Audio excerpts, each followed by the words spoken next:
پہلے کا معاملہ ایک ہے کہ جس کی خبریں دی گئی ہیں، اور وہ ہے کہ قیامت میں اس نظام دین حق کے غالب ہونے سے پہلے بڑی خوفناک جنگوں کا ایک سلسلہ ہے جس کی خبریں دی گئی ہیں۔ یہ یہود کے ہاں بھی ہیں خبریں موجود، عیسائیوں کے ہاں بھی ہیں، جو بائبل کا آخری باب ہے ریولیشنز آف سینٹ جان، مکاشفات یوحنا ترجمہ کیا جاتا ہے، اور حضور کی احادیث میں بھی موجود ہے۔ ملاحم، باب الملاحم، یہ بہت سی کتابوں کے اندر باقاعدہ ابواب ہے، ایک باب الملاحم، جنگوں کا باب۔ ان میں سے ایک جنگ وہ ہے جسے کہا ہے اس یوحنا کی مکاشفات میں آرمگدان، اور غالباً اسی کو حضور نے قرار دیا ہے الملحمۃ العظمیٰ، عظیم ترین جنگ، الملحمۃ الکبریٰ۔ تو یہ بھی یقینی چیزیں ہیں کہ جو ہونے والی ہیں۔ یہ ملاحم کیوں ہوں گے؟ اب اس میں اچھی طرح سمجھ لیجیے کہ اس میں ایک تو ہے عذاب اکبر جو آئے گا یہودیوں پر، ایک ہے عذاب اصغر جو آئے گا مسلمانوں پر۔ میں نے یہ آج سے 20 سال پہلے کتاب لکھی تھی، وہ جو مختلف، پہلے تو نوائے وقت کے اندر کالم کی شکل میں شائع ہوئی تھی، پھر یہ کہ موجودہ اور سابقہ مسلمان امتوں کا ماضی، حال اور مستقبل، غالباً اس وقت آؤٹ آف پرنٹ ہے وہ کتاب۔ بہرحال جن کو بھی دلچسپی ہو وہ اسے کہیں سے حاصل کرنے، لائبریری سے، مکتبے سے مل جائے گی، پڑھے اس کو۔ یہ 20-22 سال پہلے کی بات ہے، وہ آج کی بات نہیں۔ تو اس میں ان تمام چیزوں کا میں نے تذکرہ کیا ہے، اس لیے کہ عذاب اکبر اس کو کہتے ہیں کہ کسی قوم کا نام و نشان مٹا دیا جائے۔ یہ عذاب اکبر آتا تھا صرف ان قوموں پر جن کے طرف رسول بھیجے گئے اور قوموں نے بحثیت مجموعی رسولوں کا انکار کیا، ان پر وہ عذاب آئے، اسے عذاب استیصال بھی کہتے ہیں۔ فقطع دابر القوم الذین ظلموا، ان کی جڑ کاٹ دی گئی۔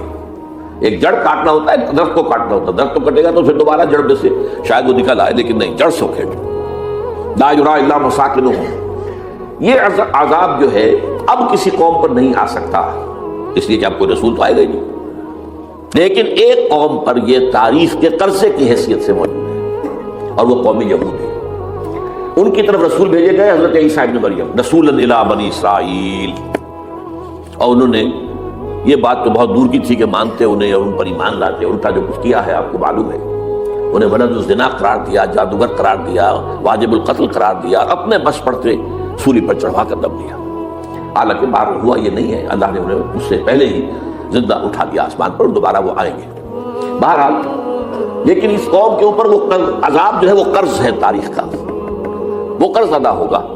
حضرت مسیح علیہ السلام ہی آئیں گے دوبارہ، اور ان کے ہاتھوں اس امت کا خاتمہ ہوگا، ایک ایک فرق ختم ہو جائے گا۔ یہ جب میں نے یہ باتیں کہی تھی تو امریکہ میں یہودیوں نے بڑا شور مچایا، میرے خلاف بھی ہم ایک مہم نکلی یہودیوں کی طرف سے کہ اس کی کتابیں وغیرہ، اس کے ویب سائٹ بند کرو، یہ جو ہے اینٹی سیمیٹک ہے، یہ کہتا ہے سب یہودی قتل ہو جائیں گے۔ یہاں پر بھی جو میرے ساتھ ایک ڈائلاگ کرنے کے لیے جو 12-13 پروفیسر آئے تھے امریکہ وغیرہ سے، ان میں سے جو یہودی تھا تو اس نے بہت ناراضگی کا اظہار کیا، آپ کہتے ہیں سارے یہودی ختم کر دیے جائیں گے۔ یہ بات ظاہر بات ہے پیلیٹیبل نہیں ہے، لیکن پھر ہمارے ساتھی جو وہاں پر تھے امریکہ میں پریشان ہوئے کہ آپ کے خلاف یہاں پر اب یہ مہم شروع ہو گئی ہے۔ تو میں نے بتایا کہ یہ جو زائنسٹ ہے، جوش زائنسٹ، اور اس کے ساتھ ہے کرسچن زائنسٹ۔ کرسچن زائنسٹ کا رسالہ نکلتا ہے ٹرمپٹ، دی فلاڈلفیا ٹرمپٹ، اس کے مدیر نے خود لکھا ہے کہ 80% یہودی قتل ہو جائیں گے۔ اس کو میں نے یوں سمجھا ہے کہ 20% وہ ہوں گے کہ جو حضرت مسیح کی آمد ثانی پر ایمان لے آئیں گے، وہ بچ جائیں گے، لیکن باقی جو اڑے رہیں گے اس کے بعد بھی وہ ختم کیے جائیں گے۔ تو یہ عذاب الاکبر جو ہے تاریخ کا ایک قرض ہے کہ جو ادا ہوگا، ورنہ کسی اور قوم پر یہ عذاب اکبر اب نہیں آ سکتا۔ لیکن دوسرے درجے میں یہ عذاب ہوگا امت مسلمہ پر۔ امت مسلمہ بھی تو عذاب کی مستحق ہو گئی، وہ عذاب جو یہودیوں پر بہت پہلے آئے تھے، ظلمت علیہم الذلۃ والمسکنۃ وباؤوا بغضب من اللہ، یہ تھا کہ نہیں تھا؟ حالانکہ انہوں تو یہ خیال تھا کہ we are the chosen people of the Lord, ہم تو اللہ کی منتخب قوم ہے، وی آر دس، قرآن کہتا ہے کہ ان کا قول یہ تھا نحن ابناء اللہ واحباؤہ، ہم تو اللہ کے بیٹوں کی طرح ہیں اور اللہ کی جو ہے بہت چہیتے ہیں۔ کہ عذاب آئے، نبوکدنضر کے ہاتھوں آیا، اسیرینز کے ہاتھوں آیا، پھر یونانیوں کے ہاتھوں، الیگزینڈر دی گریٹ کے ہاتھوں آیا، پھر رومنوں کے ذریعے سے آیا، اور پچھلی صدی میں جرمنوں کے ذریعے سے آیا۔ تو عذاب آئے، یہ عذاب، لیکن قوم ختم نہیں ہوئی، وہ عذاب اکبر نہیں تھے، یہ عذاب مختلف حصوں میں آئے اور بڑی بڑی تباہیاں آئیں، لیکن وہ عذاب اکبر نہیں تھے۔ اسی طرح کے عذاب ہم پر بھی آئے، ہم پر کروسیڈرز آئے اور لاکھوں مسلمان قتل ہوئے۔ یروشلم ہمارے ہاتھ سے 88 برس تک نکلا رہا، اور اس پر عیسائیوں کا قبضہ رہا، ندیاں خون کی بہہ گئی مسلمانوں کی، اور پورا میڈیٹرینین کا ایریا جو ہے تقریباً قبضے میں رہا ہے عیسائیوں کے۔ پورا یورپ اس وقت آیا تھا، یہ جو کروسیڈر 250 برس تک وہ جاری رہے, waves after waves of the crusaders coming and attacking and conquering this cities. یہ جتنی بھی فلسطین وغیرہ کا علاقہ ہے اس کے اندر ان کا سارے اور شام کا علاقہ ساحلی. پھر آپ کو معلوم ہے ہمارے اوپر حساب اس سے بھی بڑا, اس سے کئی گنا بڑا آیا تاتاریوں کے ہاتھ, کروڑوں کے قریب انسان جو ہے مسلمان قتل ہوئے. پھر اس کے بعد آپ کو معلوم ہے کہ پھر یہ یورپین کولونیلزم آ گیا. جیسے ان پر آئے تھے یونانی اور پھر رومی اور اب پھر جرمن, ہم پر آئے انگریز آئے, کہیں بلندیزی آئے, کہیں ڈچ آئے, کہیں ہسپانوی آئے, کہیں اطالوی آئے, کہیں اسپینیڈز آئے, اور پورا کا پورا عالم اسلام ان کے زیر نگین آیا کہ نہیں آیا. دی کلونیل ایرا جسے آپ کہتے ہیں. تو وہ عذاب ابھی اس امت کے اوپر اور باقی ہے, ایک قرض ہے, اور وہ کیا ہے؟ یہ کلونیل ایرا جب ختم ہوا ہے, ہم آزاد ہونے شروع ہوئے. اب یہ ہمارے لیے ایک امتحان کا مرحلہ تھا بہت بڑا. آزاد ہو کر تم کیا کرتے ہو؟ پہلے تو ہم کہہ سکتے ہیں کیا کریں, ہمارے اوپر تو ہم تو مجبور ہیں, ہمیں غلام بنا لیا انگریزوں نے آ کر, ہمیں فرانسیسیوں نے غلام بنا لیا, ہمیں اطالویوں نے غلام بنا لیا, ان کی طاقت کے آگے ہم بے بس ہیں, لاچار ہیں. ٹھیک ہے, لیکن اب آزادی دے کر فَيَنظُرَ كَيْفَ تَعْمَلُونَ, اب تمہیں آزادیاں دے کر پھر اللہ دیکھے گا تم کرتے کیا کیا ہم نے. جو مسلمان قوم ملک آزاد ہوا اس نے یا تو اپنا قبلہ بنایا واشنگٹن کو یا بنایا ماسکو کو. کسی نے قرآن کو اپنا امام نہیں بنایا. دعائیں مانگتے ہیں وَجْعَلْهُ لَنَا إِمَامًا وَنُورًا وَهُدًى, لیکن اس کو امام بنانا, اپنا امام بنانا, اس کے پیچھے چلنا, اس کے احکام کو نافذ کرنا, اس کی شریعت کی تنفیذ کرنا, یہ اس کی تہذیب, اس کا تمدن دیا ہوا, اس کا معاشی نظام دیا ہوا, اس کو قائم کرنا. زیرو. اس لیے بہت بڑے عذاب کے ہم مستحق ہیں. بات کڑوی ہے, اچھی نہیں لگے گی, لیکن میں یہ آج سے نہیں کہہ رہا ہوں, میں سن 80 سے یہ باتیں کر رہا ہوں. نوٹ کر دیجیے اس بات کو.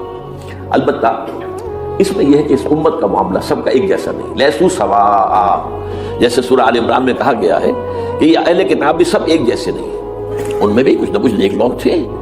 امت قائمۃ آناء اللیل, راتوں کو کھڑے رہنے والے, عبادت کرنے والے موجود تھے. عیسائیوں میں احبار اور رہبان جو تھے وہ بڑے نیک لوگ تھے, اس وقت بھی موجود تھے. لیکن بحثیت مجموعی کا معاملہ کیا ہے اس کو دیکھنا پڑتا ہے. بحثیت مجموعی صورتحال کیا ہے؟ تو صورتحال کیا ہے کہ ہم نے کہیں بھی اللہ کے دین کو قائم نہیں کیا. مذہب تو ہے, لیکن ظاہر بات ہے کہ جرم جو ہے تو پوری امت کا, لیکن سب برابر نہیں ہے. سب سے بڑے مجرم عرب مسلمان. کیوں؟ انہیں اللہ نے جو مقام دیا وہ کسی اور کو نہیں دیا. حضور ان میں سے تھے, یہ رتبہ بلند ملا جس کو مل گیا, رسول عربی ہے نا. نمبر 2, ان کی مادری زبان میں اللہ کی کتاب موجود ہے, انہیں اس کو سمجھنے کے لیے کوئی نئی زبان پڑھنے کی ضرورت نہیں ہے. کوئی ہمارے لیے تو یہ صرف پڑھیں, نحو پڑھیں, یہ پڑھیں, وہ پڑھیں, تب کہیں جا کر اپنی آنکھ سے قرآن پڑھیں, ورنہ ترجمہ پر گزارا کریں. ترجمہ ظاہر بات انسپائر نہیں کر سکتا. ترجمہ تو سیکنڈ ہینڈ نالج ہے. جب آپ ترجمہ پڑھ رہے ہیں تو گویا کہ آپ اس مترجم کی آنکھ سے پڑھ رہے ہیں, اپنی آنکھ سے تو نہیں پڑھ رہے. لہٰذا سب سے بڑا عذاب تو ان پر آنا ہے. وہ جو میں بیان کر چکا ہوں گریٹر اسرائیل کے قیام کا معاملہ کیا ہے, تباہی تو انہی ملکوں پر آئے گی نا. وہ شام ہے, عراق ہے, اس کے لیے پہلا قدم اٹھایا تھا, ابھی تو اس کو ناکام بنا دیا ہے. اللہ تعالیٰ کی جو بھی حکمت ہے, جو عراق پر حملہ تھا وہ اصل میں اس لیے تھا کہ گریٹر اسرائیل کی طرف پہلا قدم تھا. شیرون نے کہہ دیا تھا, یہ جو پڑا ہوا ابھی کہیں مرا نہیں ہے. اس نے کہا تھا جیسے یہ صدام کی حکومت ختم ہوئی ہے, اس کے مجسمے گرائے گئے ہیں, کہ ان قریب عراق پر ہمارا قبضہ ہوگا. یہ اصل میں تھا اس گریٹر اسرائیل کی طرف پہلا قدم. لیکن بات ہونا نقشے جو اب آ رہے ہیں دنیا میں, اب تو بہت عام ہو گیا. 1906 سے 2006 سے چھپا ہوا نقشہ ہے وہ, اور ہمارے اخبارات میں اس کا آدھا ابھی آیا ہے. باقی آدھا تو دیا ہی نہیں گیا ہے. باقی آدھا ہے مڈل ایسٹ سے متعلق. وہاں جو نئی تقسیم ہونی ہے, عراق کے 3 حصے ہونے ہیں. ایک حصہ کردستان کے ساتھ مل جائے گا, وہ گریٹر کردستان, ایران کا کردستان, عراق کا کردستان, ترکی کا کردستان ملا کر ایک کردستان. جیسے ہمارے ہاں پاکستان کا بلوچستان, افغانستان کا بلوچستان اور ایران کا بلوچستان ملا کر گریٹر بلوچستان بنے گا. یہ ممکن نقشہ, یہ نقشہ تو اس میں دیا گیا جو اب اخبارات میں چھپے. وہ اگلا حصہ جو ہے وہ میں آپ کو بتا رہا ہوں. اور جو سعودی عرب کے ٹکڑے ہوں گے کہ چھوٹی سی ریاست بنا دی جائے گی مکہ مدینہ شہروں کے اوپر مشتمل. یہ ویٹیکان ہوگا, جیسے ویٹیکان سٹی ہے روم کے اندر, یہ عیسائیوں کا ایک بڑا مرکز ہے, تو ایک چھوٹی سی حکومت اسے کہتے ہیں, علیحدہ ہے. وہاں اطالوی حکومت کا قبضہ نہیں ہے, وہاں پہ ان کی اپنی حکومت ہے, پوپ کی حکومت ہے. ایسے ایک ویٹیکن, گویا کہ ایک مسلم ویٹیکن بنا دیا جائے گا مدینہ. یہ ان کے نقشے ہیں. یہ نہ سمجھے کہ ایسا ہوگا, یہ تو اللہ جانتا ہے, لیکن یہ کہ جو ہوگا وہ تو میں نے کئی دفعہ کہا تو اللہ کو معلوم ہے. یمکرون و یمکر اللہ, وہ اپنی سی چالیں چل رہے ہیں, اللہ اپنی چال چل رہا ہے, لیکن نقشوں کی ہے. بہرحال اس میں جو بھی ہے یقیناً ایک حد تک کامیابی انہیں ہوگی جس کی خبریں ہمیں دی گئی. گریٹر اسرائیل ایک دفعہ قائم ہوگا,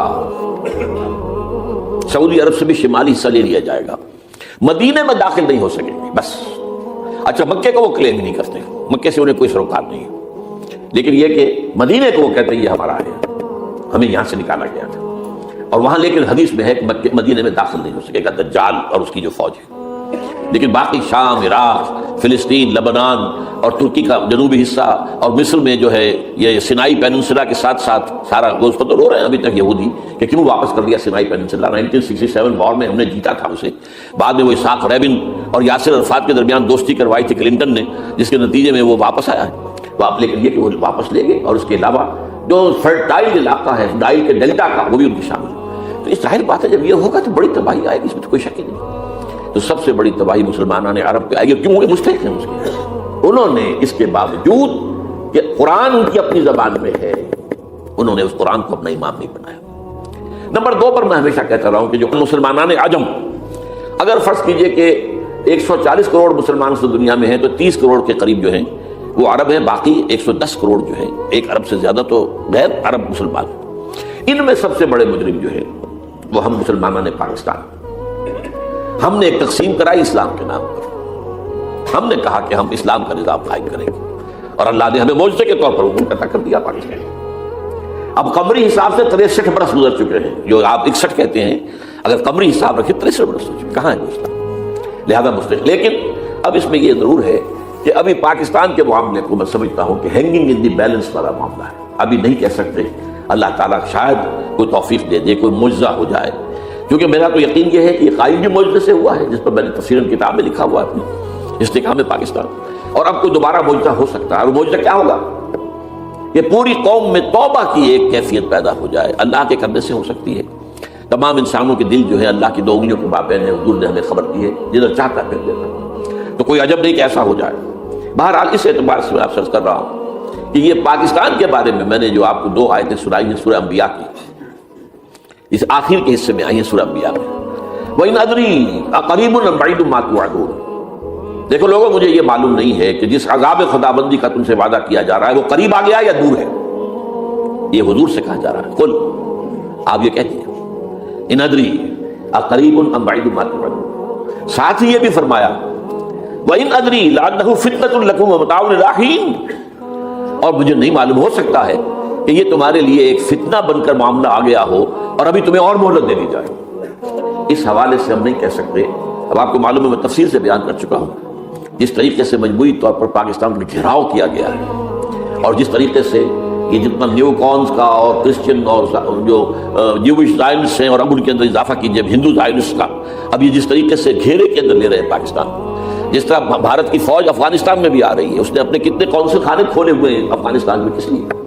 جو کچھ وہ ہو رہا ہے بلوچستان کے اندر، جو کچھ ہمارا پورا صوبہ سرحد ہے، اور اس سے آگے بڑھ کر جو کچھ کراچی میں ہو رہا ہے، یہ سارے معاملات جو ہیں وہ دیکھ لیجئے تو گویا کہ باہر سے ہمارا گھیراؤ مکمل ہو چکا ہے۔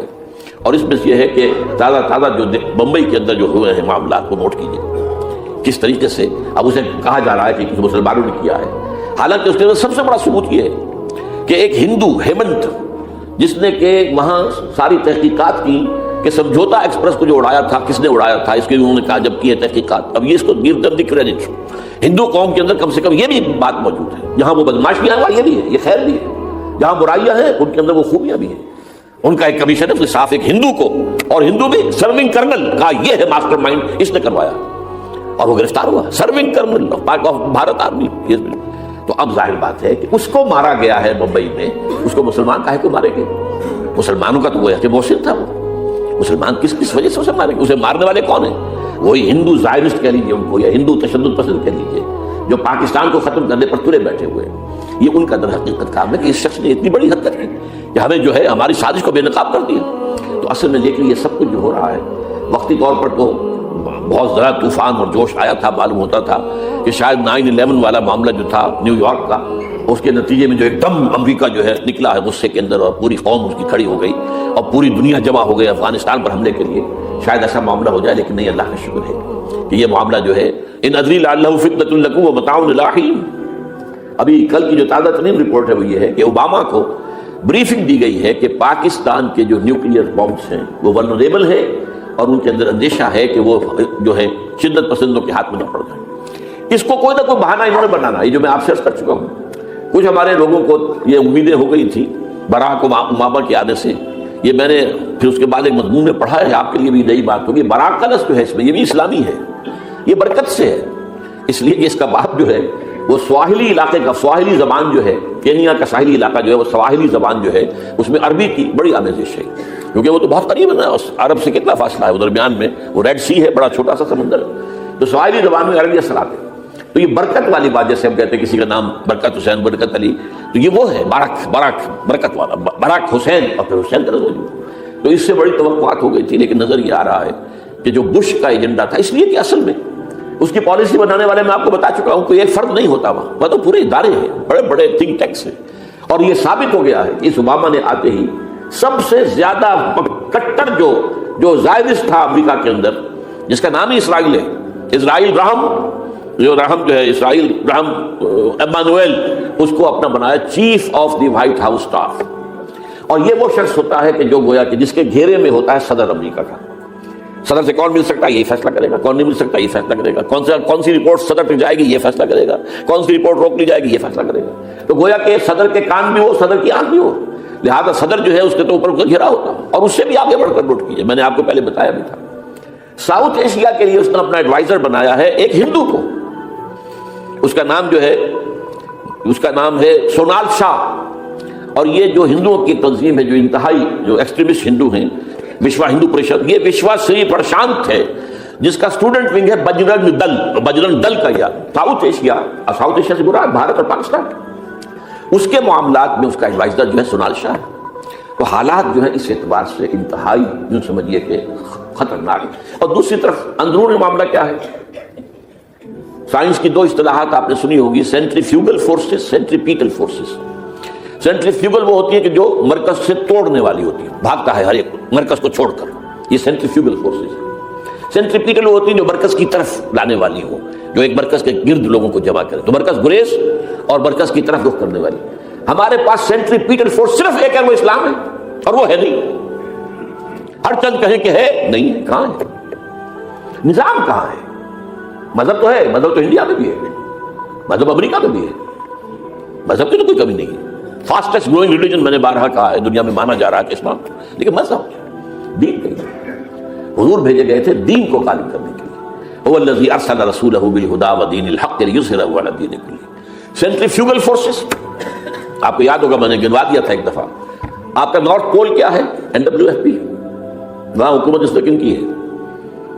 وہ اسفند یار ولی, جس کا دادا, جس نے پاکستان میں دفن ہونا گوارا نہیں کیا, جن کا پختہ موقف یہ ہے, اس کے باپ کا بھی ولی خان کا یہ تھا کہ انگریز نے بنایا ہے پاکستان, یہ انگریز کا بنایا ہوا ہے, یہ انگریزی سازش کے نتیجے میں وجود میں آیا, and they believe it that. اور اس کے ساتھ مولانا فضل الرحمان ہیں, جن کے والد مرحوم نے یہ کہا تھا کہ اللہ کا شکر ہے ہم پاکستان کے بنانے کے گناہ میں شامل نہیں تھے. یہ ہیں اس وقت وہاں کی فورسز.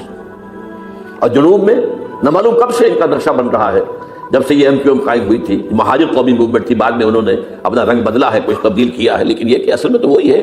گرگٹ رنگ بدل رہے تو اس کی فطرت تو نہیں بدلتی ہے, تو وہی اردو اسپیکنگ. اور اب جو ہنگامے ہو رہے ہیں وہ پختون اور اردو اسپیکنگ کے درمیان ہنگامے ہو رہے ہیں, اور زیادہ پٹھانوں کو مارا جا رہا ہے, ان کی دکانیں جلائی جا رہی ہیں. یہ بسیں وسیں جتنی جلتی ہیں وہ اس لیے کہ زیادہ تر ٹرانسپورٹ جو ہے وہاں پر وہ پختونوں کے ہاتھ میں. یہ وزیری وغیرہ لوگ جو ہے محسود ہیں, یہ لوگ ہیں وہاں پر جو ہے اکثر و بیشتر بہت سے مساجد کے اندر آپ کو جو امام ملیں گے وہ پٹھان ملیں گے, جو پہرے دار ملیں گے وہ پٹھان ملیں گے, بہت بڑی تعداد ہے. لیکن یہ کہ اس کے اوپر وہاں پر فساد شروع ہو گیا. اب بلوچستان کا معاملہ سب کو معلوم ہے. تو اندرونی طور پر جو سینٹریپیٹل فورس ہو سکتی تھی اس کو ہم نے کیا نہیں مضبوط, کمزور سے کمزور تک کرتے چلے گئے.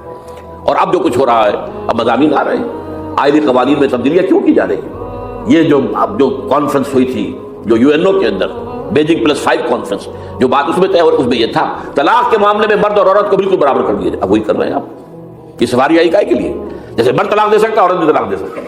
اسلام میں یہ نہیں ہے. اسلام میں یہ ہے کہ عورت طلاق لے سکتی ہے, دے نہیں سکتی. وہ لے گی یا تو شوہر سے خود کہے بھائی تم مجھے آزاد کر دو, تم نے مجھے مہر دیا تھا میں واپس کر دوں, یا یہ آدھا لے لو, یا یہ ہے کہ وہ اپنے بڑوں سے بزرگوں سے اور اس کے بڑوں بزرگوں کو بیچ میں ڈالے, یا عدالت میں جائے. عدالت اگر کو قائل کر دے گی کہ عدالت کے واقعی اس کے معاملات ان کے صحیح اب نہیں نبھ سکتے, وہ سیپریٹ کر دے گی. وہ ایک ہے خلا لی جا سکتی ہے, طلاق دی نہیں جا سکتی. یہ فرق رکھا گیا. اسلام میں مرد اور عورت اسینشلی برابر ہیں. As human beings they are equal. کوئی فرق نہیں, کوئی اونچا نہیں کوئی نیچا نہیں. جو بھی انسان کے اندر شرف انسانیت ہے, اشرف المخلوقات ہونے کا جو مقام حاصل ہے, وہ مرد کو بھی عورت کو بھی, ان میں کوئی فرق نہیں. لیکن جب ایک مرد اور ایک عورت مل کر ایک خاندان کی بنیاد ڈالتے ہیں, اب وہ برابر نہیں ہے. الرجال قوامون علی النساء. کوئی بھی انسٹیٹیوشن ہو اس میں دو برابر کے سربراہ نہیں ہو سکتے. دونوں کا اختیار ایک جیسا ہو تو کیسے چلے گی گاڑی؟ چل ہی نہیں سکتی. آپ ڈائریکٹر جو ہے 100 بنا لیں, مینیجنگ ڈائریکٹر ایک ہوگا, ظاہر بات ہے دو تو نہیں ہو سکتے. لہٰذا انسٹیٹیوشن فیملی کے لیے اسلام نے جو نظام دیا ہے, یہی طلاق کا معاملہ ہے, وراثت کا معاملہ ہے, عورت کے ذمہ کچھ اور کام لگائے ہیں, مردوں کے ذمہ کچھ اور کام لگائے ہیں. مرد ذمہ دار ہے, کفیل ہے, لہذا وراثت میں والد کے طرف سے 2 حصہ ملتا ہے. لڑکی کی کوئی ذمہ داری ہے ہی نہیں, وہ تو بلکہ شادی بھی ہوگی تو شوہر سے مہر لے گی, لڑکا شادی کرے گا تو مہر دے گا. تو یہ تمام چیزیں جو ہے آرٹیکولیٹڈ ہیں, یہ ایک دوسرے کے ساتھ منطقی طور پر جڑی ہوئی ہیں, اور وہ جو ہے تباہ کرنے کر تلے ہوئے ہیں ہمارے خاندانی نظام کو, عورت اور مرد کو برابر کر دیا. یہ سارا, اور اس سے پہلے جو آیا تھا معاملہ وہ بھی تقریباً یہ ہے کہ زنا کے معاملے سے جو خوف ہو سکتا تھا عورت کو وہ ختم ہو جائے. اس لیے کہ عورت کا معاملہ کیا ہے, اگر زنا سے حمل رہ گیا تو اس کا ثبوت تو آ گیا, کوئی اور گواہ ہے یا نہیں ہے, یہ حمل کہاں سے لائی ہو تم؟ ٹھیک ہے, کیا کر دیا. پرچہ بھی درج نہیں ہو سکتا اس کا جب تک کہ 4 چشمدید گواہ جا کر کسی مجسٹریٹ کے سامنے گواہی نہ دیں کہ ہم نے اپنی آنکھوں سے دیکھا ہے, تب پرچہ درج ہوگا, تحقیق اس کے بعد ہوگی. یہ کہاں ہوگا؟ اس کا مطلب ہے وہ خوف ختم جو خوف ہو سکتا تھا, جو عورت کو روکتا ہے. ایک تو یہ کہ ہمارے ہاں وہ جو بھی آبادی کا معاملہ تھا اور یہ جو برتھ کنٹرول کے معاملے نے آ کر خوف ختم کیے تھے, اور اس کی باقاعدہ جو ہے امریکہ میں, یورپ میں تعلیم دی جاتی ہے. ٹین ایجرز کو اسکولوں کے اندر سکھایا جاتا ہے کہ تم جو چاہو کرو, لیکن یہ کہ یہ ذرا یہ احتیاط کرو, بس اللہ نہ خرسن. وہی اسی رنگ پر ہماری تصویر کو لے جانا چاہیے. اب یہ دونوں نقشے ایسے ہیں کہ جس کے نتیجے میں, جیسا کہ میں نے عرض کیا, محسوس ایسا ہوتا ہے, یہ میں ابھی کہہ رہا ہوں, میں یقین سے نہیں کہہ سکتا. وَإِنْ نَدْرِي لَعَلَّهُ فِتْنَةٌ لَكُمْ وَمَتَاعٌ إِلَىٰ حِينٍ. ہو سکتا ہے, ہوپنگ اگینسٹ ہوپ, ہو سکتا ہے کوئی معجزہ آ جائے اللہ تعالیٰ کی طرف سے. جیسے کہ پہلے معجزہ آیا تھا تو خدایا آن کرم بارے دیگر کو نئے, اللہ دوبارہ بھی معجزہ دکھا, اور ان تمام سختیوں سے, ان تمام سے ہمیں گزار کر, اس کا امکان موجود ہے. امکان کو میں نفی نہیں کر سکتا, اس لیے کہ اللہ کی قدرت ہے. یخرج الحی من المیت, مرد مردے سے زندہ کو برآمد کرتا ہے. ایک قوم مر چکی ہو, اس میں سے ایک زندہ قوم برآمد ہو جائے. جیسا کہ میں نے پچھلے سال جو تحریک چلی تھی, جو وکلا کی, تو میں نے کہا تھا کہ مجھے یہ گمان ہوا کہ میں یہ سمجھ بیٹھا تھا کہ یہ قوم بالکل مر چکی ہے, لیکن نہیں, جان ہے. یہ میں اس سے پہلے یہ جملہ کہا کرتا تھا, it's no use whipping the dead horse, لیکن میں نے کہا نہیں, جان ہے اس میں. ہمارے ہاں کا پڑھا لکھا طبقہ, تعلیم یافتہ لوگ, انہوں نے جو سختیاں جھیلی ہیں, جو جس طریقے سے مصائب برداشت کر کے انہوں نے اس تحریک کو برقرار رکھا, اب تک رکھا ہوا ہے, یہ بہت بڑا کارنامہ ہے. اور اس سے معلوم ہوتا ہے, اس سے کچھ نہ کچھ امید کی کوئی کرن پھوٹتی نظر آتی. لیکن باقی جو لوگ کہتے ہیں کہ نہیں بس یہ تو بنا ہے اللہ کے حکم سے جا قائم رہے گا, ان سے میں کہا کرتا ہوں کہ وہ اللہ کی سنت سے واقف نہیں ہے. اللہ کی سنت سزا کی بھی تو ہے نا. اللہ تعالیٰ رسی دراز کرتا ہے, ایک دم کھینچ بھی لیتا ہے, یہ بھی اللہ کی سنت ہے. مہلت دیتا ہے, پھر ایک دم جو ہے ایک وقت کے اوپر آ کر فیصلہ بھی کر لیتا ہے. تو عجب نہیں, ڈرتے رہنا چاہیے, کچھ پتہ نہیں. ما غرک بربک الکریم, یہ قرآن مجید میں یہ مضمون کئی بار آیا ہے کہ لوگوں کو بعض اوقات شیطان جو ہے یہ دھوکہ, اللہ بڑا کریم ہے, بڑا غفور ہے, بڑا رحم کرنے والا. بھائی وہ کریم ہے, غفور ہے, لیکن منتقم بھی ہے. انا من المجرمین منتقمون, ہم ان مجرموں سے انتقام لے کر رہیں گے. وہ تو منتقم بھی تو ہے, وہ سزا بھی تو دیتا ہے. اس نے جہنم جو ہے یہ کوئی ڈیکوریشن پیس کے طور پر تو نہیں بنائی ہے, کس لیے بنائی ہے, وہ تو ہم نے فیصلہ کیا ہے, لأملأن جہنم من الجنۃ والناس اجمعین, یہ میں نے طے کیا ہوا ہے. اللہ تعالیٰ جو ہے سزا بھی دیتا ہے, تو اللہ تعالیٰ ہمیں سے بچائے. بہرحال ہو سکتا ہے کہ اس کے بعد بھی اللہ تعالیٰ ہمیں اور مہلت دے دے, اور اس مہلت کے لیے اس کرنے کا کام کیا ہے؟ کرنے کا کام یہ ہوگا دعا اور توبہ. پہلے توبہ کی جائے پھر دعا, ورنہ دعا قبول نہیں ہوگی. پہلا کام توبہ ہے. یا ایھا الذین آمنوا توبوا الی اللہ توبۃ نصوحا, اے اہل ایمان اللہ کی جناب میں توبہ کرو, خالص توبہ. کیا مطلب ہے؟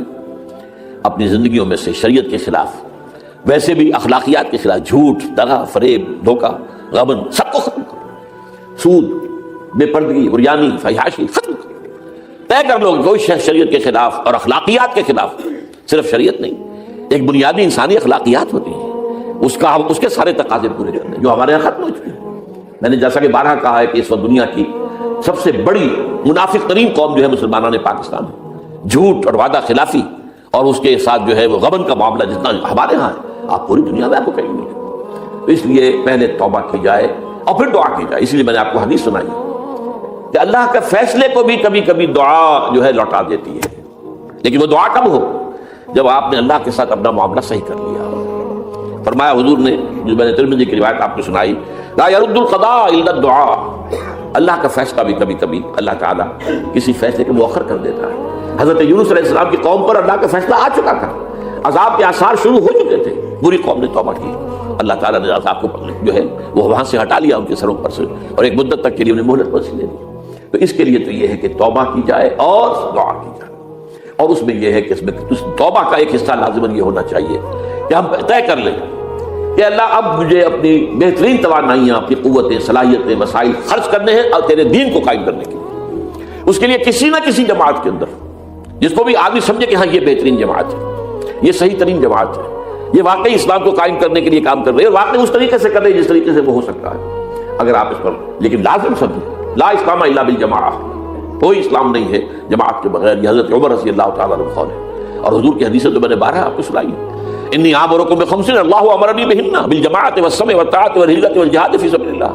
میں تمہیں 5 باتوں کا حکم دے رہا ہوں، اور یہ 5 باتیں وہ ہیں جن کا اللہ نے مجھے حکم دیا: جماعت، سمع و طاعت اور جہاد و ہجرت. یہ 5 باتیں.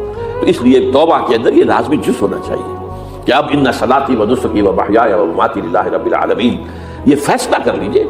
اس کے بعد یہ ہے کہ اللہ تعالیٰ اس پر استقامت عطا فرمائے.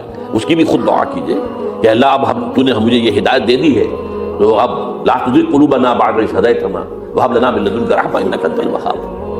ایک دوسری آخری بات میں آج صاحب سے کہہ رہا ہوں، ڈرتے ڈرتے، اگر خدا نہ خواستہ خاکم بدہن، اگر پاکستان کے لیے بھی اللہ تعالیٰ کی طرف سے آخری سزا کا فیصلہ ہو گیا ہو، جس کے چرچے ہیں، تیری بربادیوں کے مشورے ہیں آسمانوں پر.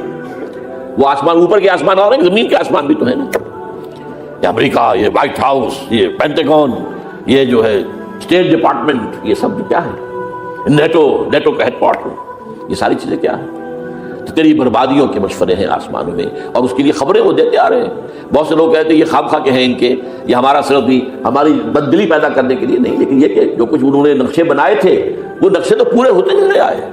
1897 میں یہودیوں نے جو فیصلے کیے تھے، 20 برس کے بعد بالفور ڈیکلریشن کی شکل میں وہ فیصلہ آ گیا. یہودیوں کو فلسطین میں آبادی کا حق دے دیا گیا، Balfour declaration 1917. Only 20 years later.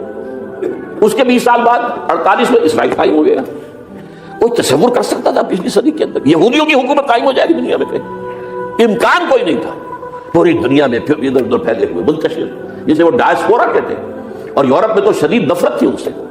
لیکن یہ کہ جس طرح انہوں نے رفتہ رفتہ وہاں پر قدم جمائے ہیں، جس طرح ان کو اپنے قابو میں لیا ہے، جس طرح انہیں مذہبی تقسیم پیدا کی ہے، کیتھولکس کی اور پروٹیسٹنٹس کو اعلی کار بنایا ہے، سیکولرزم اور اس کے بعد سود پر مبنی معیشت کا نظام وہاں نافذ کیا ہے، بینک کا نظام قائم کیا ہے. ای بنوک، ای فکر چالاک یہودیوں کا قائم کرتا ہے یہ بینک کا نظام، اور سب سے پہلا بینک انہوں نے انگلینڈ میں قائم کیا تھا. تو ان کی جو باتیں ہیں وہ تو پوری ہو رہی نظر آ رہی ہیں، ان کے نقشے جو ہیں ان کے سامنے آ رہے ہیں ہمارے. تو اس حوالے سے ہو سکتا ہے خاکم بدہن. اگر خدا نہ خواستہ یہ لکیر ختم ہو جائے، تب بھی ظاہر بات ہے زمین تو کہیں ختم نہیں ہو جائے گی، اللہ کی زمین ہے. کیا پاکستان نہ بنتا تو ہمارے ذمہ نہیں تھا کہ اللہ کے دین کو دنیا میں قائم کرنے کی جدوجہد کرتے؟ وہ تو بحیثیت مسلمان ہمارا فرض ہے. کیا حضور اکثریت میں تھے عرب میں؟ وہ تو اقلیت میں بھی نہیں تھے، ایک آدمی تھا اللہ کا بندہ کھڑا ہوا ہے، جو جنہوں نے ایک مرتبہ حضور کی بات سنی ہے اور جا کر کہا ہے اپنی قوم، یا قومنا اجیبوا داعی اللہ، اے ہماری قوم کے لوگوں، اس اللہ کی طرف دعوت دینے والے کی پکار کو سنو، لبیک کہو. تو کوئی عجب نہیں. یہ جو اقبال نے الفاظ کہے ہیں، تو نہ مٹ جائے گا ایران کے مٹ جانے سے، نشے میں کو تعلق نہیں پیمانے سے، اور ہے آیا فتنہ تاتار کے افسانے سے، پاسباں مل گئے کعبے کو صنم خانے سے. تاتاریوں کے ہاتھوں کروڑوں مسلمان قتل ہوئے، اور پھر وہی تاتاری مسلمان ہو گئے. امت مسلمہ کی قیادت ان تاتاریوں کے ہاتھ میں آ گئی. عربوں سے لے کر ان تتولوا یستبدل قوما غیرکم، جو بات سورہ محمد میں کہہ دی گئی تھی بالکل آغاز میں، اگر اے عربوں تمہیں جو مقام ہم نے دیا ہے، اپنا رسول تم میں سے بھیجا، بعث فی الامیین رسولا منہم، تمہاری زبان میں اپنی کتاب ڈالی، جو تمہیں جو مشن سونپا ہے، اگر تم نے اسے تکلیف دکھا دی تمہیں ہٹائیں گے، کسی اور قوم کو لے آئیں گے. اور یہ 13ویں صدی عیسوی میں ہو گیا.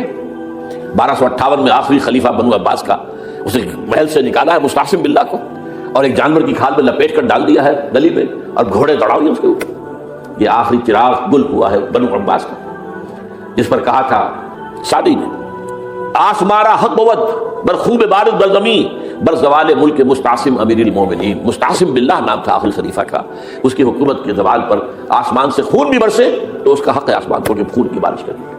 تو یہ چیزیں ہیں جو کہ نوٹ کرنے کی ہیں۔ اگر خدا نہ خواستہ ایسا ہو جائے تو ظاہر بات ہے کہ اسلام پھر بھی زندہ رہے گا۔ ہم مر سکتے ہیں، اسلام نہیں مرے گا، اسلام کو تو رہنا ہے۔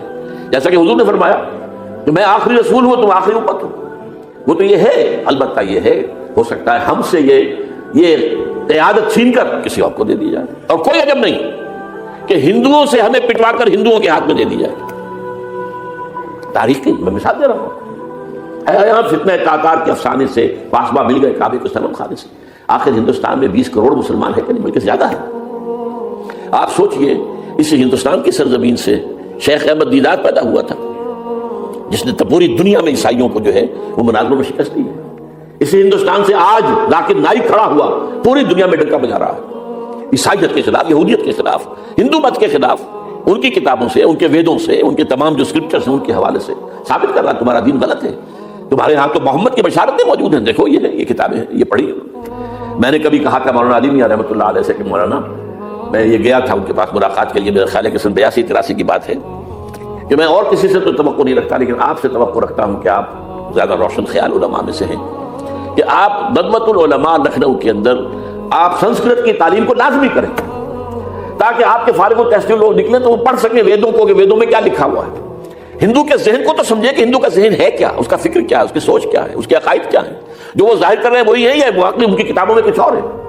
آج ہمارا بھی ظاہر بات ہے کہ آج اسلام جو ہے کوئی تازیوں کے جلوسوں سے کوئی اسلام کو پہچانے، یا جو پیروں کے مقبروں کے اوپر جو ہے صوفیہ کے جو عرس ہو رہے ہیں اس کے حوالے سے اسلام کو پہچانے گا، تو کیا وہ صحیح اسلام کو پہچانے گا؟ اسی طریقے سے آپ کو ہندو مذہب کا ذہن جو ہے کیا ہے، تو وہ وعدہ کیا کہ ہاں آپ نے بہت اچھی بات کہی ہے۔ 2 سال کے بعد میری ملاقات وہاں ہوئی ایک کانفرنس میں، وہ بھی مضبوط ہے، میں بھی تھا شکاگو میں۔ میں نے پوچھا مولانا وہ آپ نے کیا؟ کہ میں تو بھول ہی گیا۔ یہ ہمارے علماء کا جس میں معیار ہے، نئی بات کو جو ہے کوئی قبول کرنا ان کے لیے اتنا آسان نہیں۔ آج ذاکر نائک کر رہا ہے، ڈٹ کر رہا ہے، ان کے اسکرپچر سے، ان کے حوالوں سے، اپنشد سے، اور تمام جو ان کے جو ہے ویدوں سے، تو یہ کام جو ہو رہا ہے۔ اسی طریقے سے یہ بھی بات میں آپ کو بتا دوں کہ میرے دورہ ترجمہ قرآن کی جس قدر پذیرائی بھارت میں ہو رہی ہے، پاکستان میں نہیں ہے۔ پاکستان میں تو میرے چینلز بند کر دیے گئے، مجھ پر بہت سے چینلز جو ہیں ان کا دروازہ بند ہے، پی ٹی وی میں تو میرا داخلہ ہی حرام ہے، اور باقی سب میں بند کر دیا گیا۔ ایک جو ہے ہمارے ہاں ایک مائنورٹی کمیونٹی ہے، وہ اتنی زوردار ہے، اور ظاہر بات ہے نیوسنس ویلیو اگر زیادہ ہے تو وہی چیز دنیا میں چلتی ہے۔ آپ کو معلوم ہے بند کرا دیا انہوں نے کچھ عرصے کے لیے ذاکر کا پروگرام بھی ممبئی میں بند کرا دیا تھا، لیکن وہاں تو کھل گیا، اس لیے کہ کم سے کم ذاکر نے پچھلے دنوں کہا ہے ایک کانگریس کے اپنے اجلاس کے اندر، اور یہ عجیب بات ہے، اس سے پہلے اس نے کبھی کوئی سیاسی بات نہیں کی، لیکن اس نے یہ بات کہی ہے کہ پہلے تو کہا جاتا تھا ہندوستان میں کہ مسلمان تعلیم حاصل نہیں کرتے، جاہل ہیں، اس لیے پیچھے رہ جاتے ہیں، اور آج جب مسلمان آگے ہے تعلیم میں، تو اب آئی ٹی کے میدان میں دروازہ بند کر دیا گیا مسلمانوں کا۔ یہ اس نے کھل کر کہا ہے، بامبے کی اسٹیج پر کہا ہے، لیکن اس نے یہ کہا کہ جو کچھ بھی ہے ہندوستان میں، لیکن ایک بات ہے کہ ہندوستان کی عدلیہ صحیح جگہ پر قائم، اس کا مقام درست۔ آپ سوچئے ہمارے ہاں اس کا تصور ہے کہ اس طریقے کی انکوائری کمیٹی آئے، اس طرح کھل کر اس کا جو ہے لوگوں کے سامنے اس کو بیان بھی کر دیا جائے۔ ہمارے ہاں تو کسی انکوائری کمیٹی کی رپورٹ آج تک سامنے آتی ہی نہیں، سب بند، کوئی کمیٹی جو بھی کچھ ہو جائے اس کے بعد کسی کو پڑھنا، سرونگ کرنیل کو پکڑ لینا، تو عدلیہ قائم ہے۔ جیسے کہ کبھی چرچل نے کہا تھا جب بے انتہا تباہی ہو گئی تھی سیکنڈ ورلڈ وار میں، اور لوگ آئے کہ برباد ہو گئے، تباہ ہو گیا، یہ ہو گیا وہ، اس نے کہا یہ بتاؤ کہ برطانیہ میں عدالتیں کام کر رہی ہیں؟ کہ ہاں، بس ٹھیک ہے، پھر یہ ملک قائم رہے گا۔ یہ معاملہ جو ہے بھارت کے اندر عدالتیں ہیں چل رہی ہیں، تو اس حوالے سے کوئی عجب نہیں، کوئی عجب نہیں۔ ہمیں اصل میں جیسا کہ میں نے کہا تھا کہ ہم وطن پرست نہیں ہیں، ہم زمین پرست نہیں ہیں، وندے ماترم یہ ہمارا ترانہ نہیں ہے، زمین کے پجاری نہیں ہیں، ہمیں پاکستان سے محبت ہے اور پاکستان کا دفاع کریں گے۔ اور بڑے عمدہ بات ہے کہ اس موقع پر جو ہے تمام ہماری جو اپوزیشن پارٹیز ہیں وہ جا کر جمع ہو گئی ہیں، آل پارٹیز کانفرنس کے اندر یکجہتی کا ثبوت دیا ہے۔ یہ اسلام کے لیے ہونا چاہیے، صرف ایک خطہ زمین کے لیے نہیں۔ اصل میں شاید جو ہے ہمیں جو مقصود ہے وہ اسلام ہے۔ تو کوئی عجب نہیں ہے کہ جس طریقے سے پچھلے دنوں ہمارے یہ بہت اہم آدمی ہیں، آپ کو معلوم سید قاسم محمود صاحب بے شمار کتابوں کے مصنف ہیں، یہ دلی گئے تھے اور اس سے آگے بھی گئے مختلف جو ہے یو پی کے شہروں میں۔ انہوں نے واپس آ کر جو خط لکھا تھا پھر دائر خلافت میں شائع بھی کر دیا تھا کہ وہاں تک گلی کوچوں میں آپ کا نام گونج رہا ہے اس درجے وہاں پر یہ درس قرآن کا معاملہ جو ہے. اور اگر آپ نے کبھی پیس ٹی وی پر وہ دیکھے ہوں میرے 10 لیکچر جو میں دیکھ کر آیا تھا آج سے 4 سال پہلے، 15,000 افراد. اور یہ کہنے میں 15,000 نہیں ہے، ورنہ تو اسے 50,000 کا بھی کہا جا سکتا ہے میں کو. وہ تو گنتی اس لیے ہے کہ کرسیاں رکھی گئی تھی 15,000 اور ساری کرسیاں فل تھی اور بھی لوگ کھڑے ہوئے تھے، تو 15,000 پلس. کہیں پاکستان میں تو آج تک یہ بات نہیں ہوئی ہے. لیکن یہ کوئی عجب نہیں، قرآن مجید میں سورہ انعام میں نقشہ کھینچ دیا گیا ہے. حضور سے کہا گیا اے نبی آپ مایوس و بدل نہ ہو، اگر یہ مکے والے ہماری اس کتاب قرآن کی قدر نہیں کر رہے تو ہم نے ایک قوم کو تیار کر رکھا ہے جو اس کی ناشکری نہیں کریں گے، ناقدری نہیں کریں گے. ان یکفر بہا ہؤلاء، اگر یہ لوگ مکے والے آپ کی قوم اگر یہ کفران نعمت کرے گا قرآن کا تو ہم نے ایک اور قوم کو تیار کر رکھا ہے. وَقَتَلْنَا بِهَا قَوْمًا لَيْسُوا بِهَا بِكَافِرِينَ، وہ اس کی ناقدری نہیں کریں گے. اب دیکھ لیجیے معجزہ کیا ہوا. مدینے میں تو حضور کا قدم مبارک بھی نہیں پہنچا اور وہاں انقلاب آ گیا. آپ کے 2 ادنا خادم، ادنا شاگرد گئے ہیں، اور مصعب بن عمیر اور عبداللہ بن ام مکتوم جو نابینا تھے رضی اللہ تعالیٰ عنہما، اور وہاں انقلاب آ گیا. دونوں قبیلے ایمان لے آئے، ساری ان کی جو ٹاپ کی لیڈرشپ تھی ایمان لے آئے، اور وہ یثرب جو ہے مدینہ النبی بن گیا، وہ دارالہجرت بن گیا. تو کوئی عجب نہیں ہے. تو ہمیں تو چمٹے رہنا اسلام کے ساتھ اور اس کے لیے اپنی جد و جہد کو جاری رکھنا ہے. اور اس ملک کے اندر بھی ہر خیر کی بات کی ہم دعوت دیتے رہیں گے، مشورے دیتے رہیں گے. البتہ یہ ہے کہ لوگ کہہ سکتے ہیں کہ تم کس قوم کو، یہ تو ختم عذاب ہونے والا ہی ہے، بس کس کو ڈرا رہے ہو. اس لیے میں نے آیت پڑھی تھی اذ قالت امۃ منہم لم تعظون قوما اللہ مہلکہم او معذبہم عذابا شدیدا، جبکہ ایک قوم نے کہا کیوں ان کو واعظ کہہ رہے ہو، کس لیے، کچھ حاصل نہیں، اب ان پر تو اللہ کا عذاب آ کر ہی رہے گا اور عذاب علیم آ کر رہے گا. تو انہوں نے جواب دیا قالوا معذرۃ الی ربکم، ہم اپنے رب کے حضور میں جا کر معذرت تو پیش کر سکیں گے. اے اللہ ہم چمٹے رہے تیرے دین کے ساتھ، اے اللہ ہم نے اپنے آپ کو وابستہ کیے رکھا اپنی بہترین صلاحیتوں اور قوتیں اور اپنی توانائیاں سر کی اے اللہ اس کام کے لیے. اور یقین کرو کہ میں نے شروع میں کہا تھا آپ سے، موت اور قیامت اور 2 مرتبہ